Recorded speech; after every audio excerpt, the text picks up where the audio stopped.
We'll guide you through how to download and install Canon printer drivers. If you find this useful, then consider subscribing and liking the video.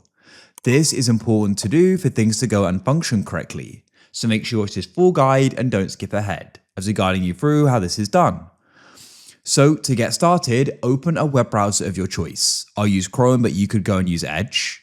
Now you can go and search for Canon support drivers. You want to go and find the option for consumer product support and go and click here. Now what you can do is you want to scroll down and we need to go and find the product. So you want to go and click on the search, and now we need to go and type in the name. So you need to go and look on the printer itself and you're going to go and see the model. Mine is a TS3350. As you can see, there it is. It's this one here. So make sure you go and type yours in. You can go and find this on the front of it or on the top of it. Go and click on it once you've typed it in.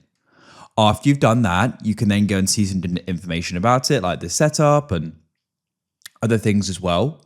What you want to do is go and find the option for drivers and you can go and click there. Now, what you can do is you can go and choose your operating system. So by default, I had Windows 11 selected for me, but you can go and use a different one. So I'm going to go and set Windows 11 here.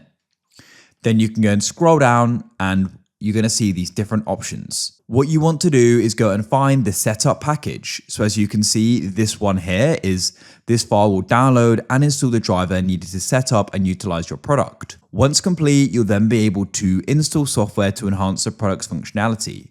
Let's go and press download over to the right, confirm the decision and press download. It has been blocked, but it's fine. I've had it before. So we'll go and click on it in the top right and press download and verified file. It'll then go and download. You need to go and open your file explorer. So you can go and click on it at the bottom, come to the left and press downloads, and you can go and find it here and go and double click on it. It'll then go and run. Here we go. Just go and let it go and complete. Now, what we can do is go and start the process here. So it's saying start setup. So we can go and press start setup. It says this software may use a network to set up the printer. If your security software displays any alerts during setup, allow the software to proceed. So we can go and press next.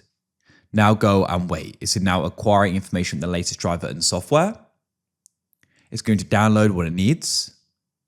You can go and see the progress at the top here as well. When it's gone and downloaded what it needs, it can then go into the next step.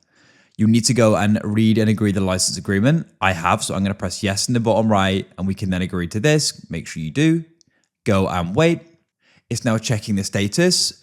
So mine is already on and connected to the network. Make sure yours is as well. You can go and see here, we can allow the following printer to be used with a Wi-Fi connection. We can go and press yes. And now it's installing what it needs. So go and wait. You can go and see the estimated time in the top right there. It says allow 2 minutes. Well, it's gone to 0 now, even quicker. It's now being registered to the printer. It says this process may take some time, so be patient. Now we're able to go and print from the computer. We can go and do a test print, and now you can go and wait. Now what we can do is go and download additional apps online. We should now be good to do it. If you found this useful, then consider subscribing. That's it. If you found this useful, then consider subscribing and liking the video. I look forward to help you again in the future with more how-tos.